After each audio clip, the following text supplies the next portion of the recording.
ओम शांति। ओम शांति। आज बड़े हर्ष का विषय है। प्रजापिता ब्रह्मा कुमारी ईश्वरीय विश्वविद्यालय की ओर से अपने नगर में जो भ्रमण किया गया, उसका उद्देश्य समाज के अंदर सुख और शांति की स्थापना है। आज इस संस्थान के विषय में थोड़ा सा परिचय मैं आपको दे दूं कि ये संस्थान विश्व का एक ऐसा अनूठा संस्थान है जिसको केवल माताएं चलाती। इसमें किसी पुरुष का विशेषाधिकार नहीं है। इस संस्थान को केवल माताएं चलाती और ये संस्थान विश्व के 140 देशों में चल रहा है। केवल भारत में नहीं, विश्व के 140 देशों में संस्थान चल रहा है और इसको चलते हुए 85 वर्ष हो गए। 85 वर्ष से ये संस्थान चल रहा है। 40,000 बहनें जो आपके सामने राजयोगिनी बैठी हैं, जो समर्पित रूप से पूर्ण अपनी सेवाएं दे रही हैं, और 10,000 इसी तरह के ब्रह्मा कुमार जो समर्पित रूप से सेवाएं अपनी दे रहे हैं। अपने भारत देश में खाली 8,500 संस्थान है।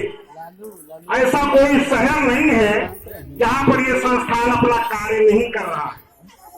ये माताओं का ही संस्थान है और इस संस्थान का जो मूल उद्देश्य है वो शांति की स्थापना है। आज समाज में हर जगह अशांति है, तो ये शांति कैसे आए? इस शांति को लाने के लिए हम ये सोचते हैं कि पैसा आ जाएगा तो इससे शायद शांति आवे, पद मिल जाए तो शायद इससे शांति आवे, अच्छे रिश्ते मिल जाए तो शायद इससे शांति आ जाए। हम भौतिक सुख साधनों को इकट्ठा करने में लगे हुए। उन साधनों से सुख तो मिल सकता है लेकिन शांति संभव नहीं है। पैसा आएगा तो उसके साथ साथ दुख भी आएगा। भय रहेगा कि पैसा सरकार न छीन ले या चोर न ले जाए। पद आएगा तो पद को छूटने का भी डर रहेगा कि आज पद है कल छूट भी जाएगा। रिश्ते नातों में अभी मधुरता है, आगे चल के कड़ुता आ जाती। तो जब हम इन सब चीजों में शांति ढूंढते हैं तो यहाँ शांति मिलती नहीं है। तो फिर मन भटकता है कि शांति कहाँ मिलेगी।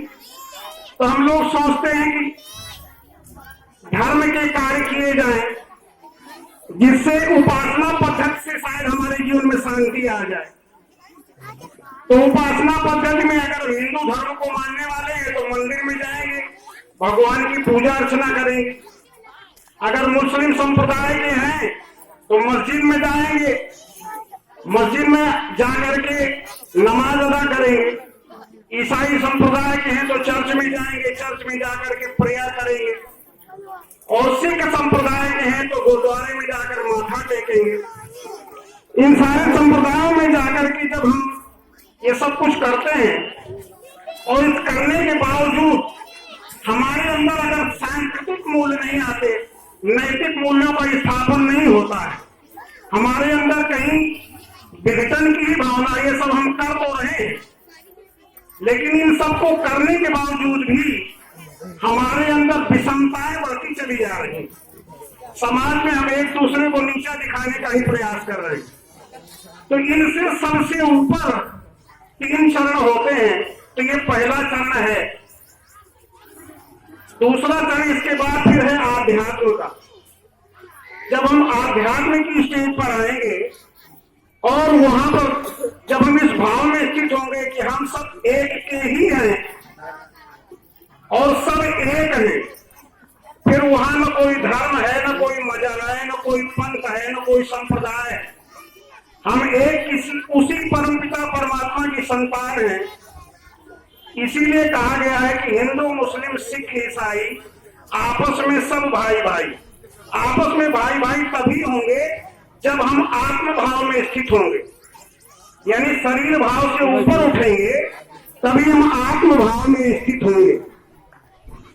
तो जब हम इस स्थिति में आएंगे, इस संस्थान का सबसे मुख्य जो उद्देश्य है कि हम आत्मा हैं और वो परमात्मा है। हम सब आत्माएं उस परमात्मा की ही संतान हैं। तो जब इस स्थिति में हम स्थित होंगे तभी हमारे अंदर ये शांति आएगी। ग्रंथों का भी कहना यही है।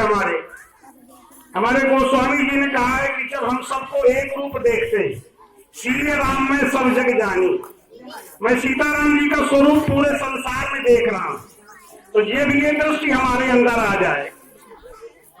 निज प्रभु मैं देखा हूं जगत के हिसन करूं विरोध। ग्रंथों में कहा गया कि विरोध किससे किया जाए, ये सारा संसार ही भगवान का है।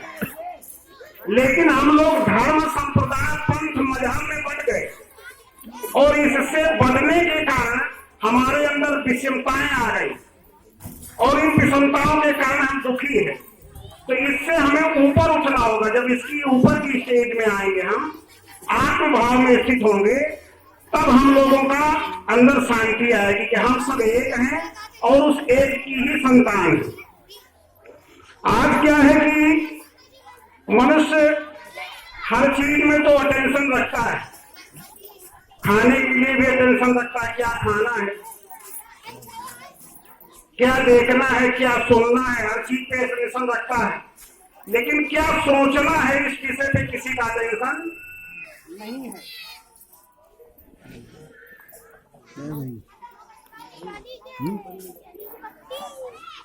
नहीं चल रहा।